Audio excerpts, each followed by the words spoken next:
Em minha caminhada como pastora, como líder, tenho recebido bastantes questionamentos e perguntas sobre as promessas de Deus. E um dos questionamentos que sempre surgem: se Deus prometeu, por que ainda não cumpriu? Sejam bem-vindos. Eu quero compartilhar com você hoje 2 tópicos a respeito desse assunto, que é o começo, o receber da promessa. O receber é aquele momento ao qual Deus libera ao nosso favor uma palavra, através da oração, através da Bíblia, através de uma revelação. E esse momento é o momento ao qual é o início de tudo, ao qual o nosso coração se alegra, o nosso coração se enche de alegria, e é aquele momento de explosão dentro da gente, né? Onde tudo é lindo, onde tudo é perfeito, onde tudo parece que vai dar certo.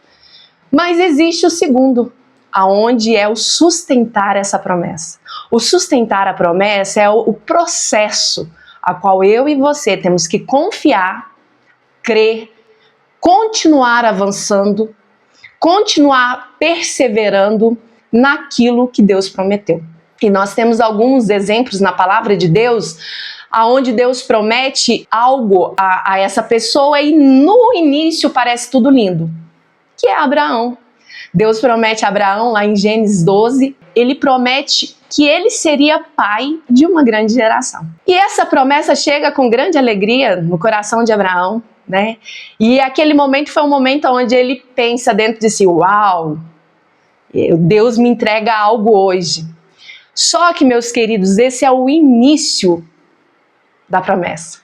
Abraão, continuando usando ele tem que sustentar essa promessa. E ele nos mostra como é trabalhoso mais para frente manter o sustento da promessa. Abraão tenta ajudar a Deus com Agar. E ele nos mostra que nem sempre confiar e depender de Deus para que se cumpra aquilo que ele falou nas nossas vidas seja tão fácil.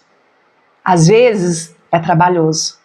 Mas é impossível nós vivermos as promessas de Deus sem sustentar, sem esperar, sem depender daquele que nos prometeu. Diante disso, eu quero compartilhar com vocês 3 princípios essenciais que Salomão nos mostra no início do reinado dele. Em 1 Reis 2, versículo 2, diz o seguinte: está chegando o dia da minha morte, portanto, seja corajoso e seja homem, e faça aquilo que o Senhor Deus, o seu Deus, manda. Obedeça a toda a sua lei e mandamentos, como estão escritos na lei de Moisés. Assim você será bem-sucedido onde quer que for, e tudo que fizer, se você obedecer ao Senhor Deus, Ele cumprirá a promessa que me fez.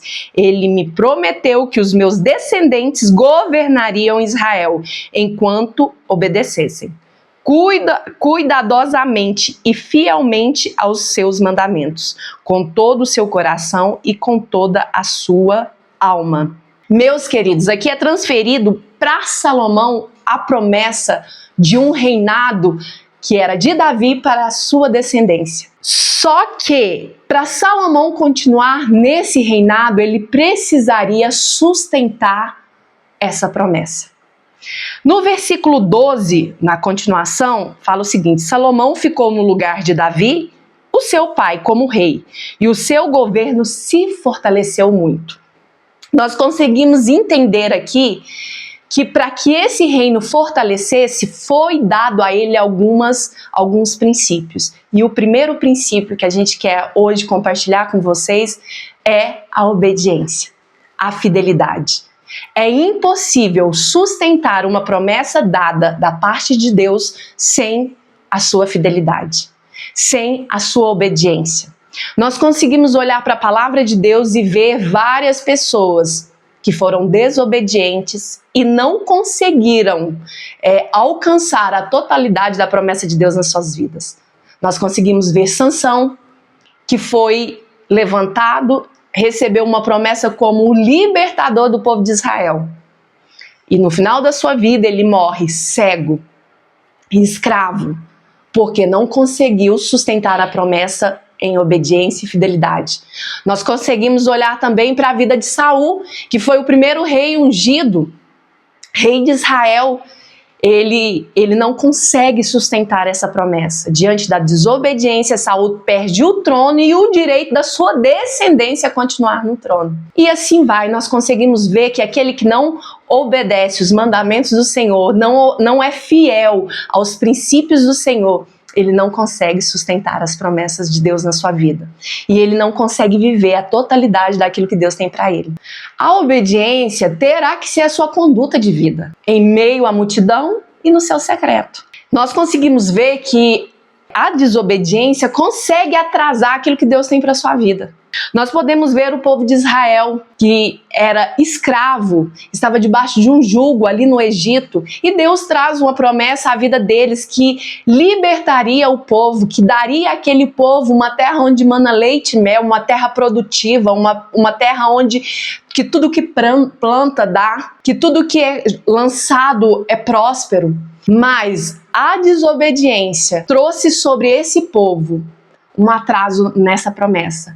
Uma caminhada que seria de 11 dias se torna 40 anos. Então nós conseguimos enxergar que a desobediência pode atrasar aquilo que Deus liberou a seu favor. Nesse mesmo texto, a gente consegue encontrar o segundo princípio, que é o discernimento espiritual. No versículo 16 diz assim: agora quero fazer um pedido a você e peço que não o recuse. Ela disse: diga. Então ele prosseguiu: peça por favor ao rei Salomão que me dê a sunamita Abisag por mulher, pois ele não se recusará a atender você. Então bem, respondeu Batseba, falarei com o rei em seu favor. Agora a gente vai lá para o versículo 21, diz assim: então ela disse: dê Abisag a sunamita por mulher Adonias, o seu irmão. O rei Salomão perguntou à sua mãe: por que você me pede somente a sunamita Abisag para Adonias? Peça logo o reino para ele, para o sacerdote Abitar e para Joabe. O que nós conseguimos enxergar nesse texto? Nós conseguimos ver que nem tudo que parece é de Deus. Se casar com essa mulher seria visto como apropriação da posição do rei. O povo de Israel enxergaria Adonias como o sucessor do rei. Ou seja, aquele reinado que tinha acabado de começar poderia ter tido um fim. Mas Salomão teve um discernimento espiritual. Aí ele falou: não. Questionou a sua mãe e falou: você não quer que eu entregue já o reino ao meu irmão mais velho? Queridos, o discernimento é aquilo que vai te manter alinhados com o tempo, com o direcionamento e com a vontade de Deus. Porque quando você tem o discernimento, você entende que não está demorando, que está no tempo certo de Deus. Por mais que seu coração tente duvidar, né, daquilo que o processo que você está vivendo, o seu discernimento espiritual entende: eu estou debaixo de um tempo do Senhor. Eu estou debaixo do processo do Senhor. Eu estou debaixo daquilo que o Senhor tem me preparado para viver a promessa. O discernimento, ele te dá uma direção. Você entende aonde ir, que porta que deve ser aberta, que porta que deve ser fechada, aonde você deve chegar, se você deve continuar a caminhar, se você deve parar. Ele te dá esse direcionamento. E só o discernimento espiritual pode sustentar essa promessa de Deus. Por quê? Quando você não tem esse discernimento, você desiste facilmente. Se você está com as suas emoções abaladas, você para. Se você não está feliz, você para. Se você não consegue ver, você para. E só o discernimento espiritual te traz revelação de que nada ao seu redor pode ser conduzido pelas suas vistas. Você consegue ver além daquilo que o humano mostra, daquilo que a situação mostra, daquilo que o seu coração, as suas emoções te mostram. Então, o discernimento espiritual, ele é uma arma na sua mão para viver as promessas do Senhor. O que nos traz para o terceiro e último princípio. Nos versículos 5 ao 9, a palavra de Deus nos diz que Davi deixou algumas pendências para Salomão resolver. Para sustentar a promessa, nós precisamos tratar do nosso passado. Nós precisamos fechar algumas brechas que foram abertas. Às vezes você pode estar aí pensando, mas eu já me converti, o Senhor me perdoou, todas as coisas foram esquecidas. Sim, isso é a verdade. Mas existem coisas do nosso passado que interferem no nosso presente. E essas coisas devem ser tratadas. Uma das coisas que Salomão teve que tratar é a respeito de um homem chamado Joabe. A Bíblia diz que Joabe, no reinado do seu pai, matou 2 homens inocentes em tempo de paz. Ele foi um homem injusto. Às vezes, no teu contexto de vida, você já cometeu algumas injustiças. Você comprou e não pagou e ficou no seu coração. Não, daqui 5 anos essa dívida vai caducar. Mas eu quero te dizer, meus queridos, que no mundo espiritual isso ainda está ligado. Existem algumas coisas nas nossas vidas que nós devemos fechar. Essa atitude, essa injustiça pode estar impedindo a promessa da prosperidade sobre a sua vida. Para sustentar promessas, precisamos tratar do nosso passado. A segunda pendência que Salomão precisou tratar era a respeito de um homem chamado Simei. Simei amaldiçoou publicamente Davi quando ele estava fugindo do seu filho Absalão. O que a gente consegue extrair dessa história? Às vezes aí no seu contexto, você pensando, mas já aconteceu, eu não preciso mais voltar atrás, você falou palavras de destruição, de maldição contra um pai, uma mãe, contra um líder, um pastor, que é uma autoridade sobre a sua vida. E o que nós conseguimos enxergar aqui em Romanos 13, a palavra de Deus nos diz que toda autoridade é estabelecida por Deus. Quando nós nos levantamos contra uma autoridade que é colocada diante das nossas vidas, nós estamos nos levantando contra Deus. Seja ela pai, mãe, pastores, líderes, professores, nós temos que entender que algumas coisas que nós fazemos e falamos acarretam maldições para o nosso futuro. E essas coisas devem ser fechadas. É tempo de você voltar e resolver.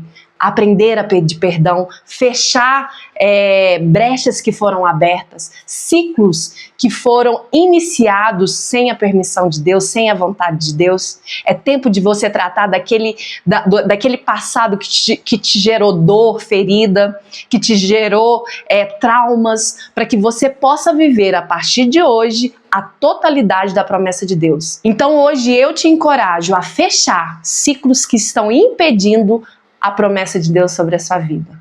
Que seu coração esteja aberto a entender que para viver as promessas de Deus você precisa ter um coração obediente, um discernimento espiritual e fechar os ciclos do passado que impedem você de viver a totalidade das bênçãos de Deus na sua vida. Fique com Deus e até um próximo dia, ou não? Perfeito. Até a próxima vez.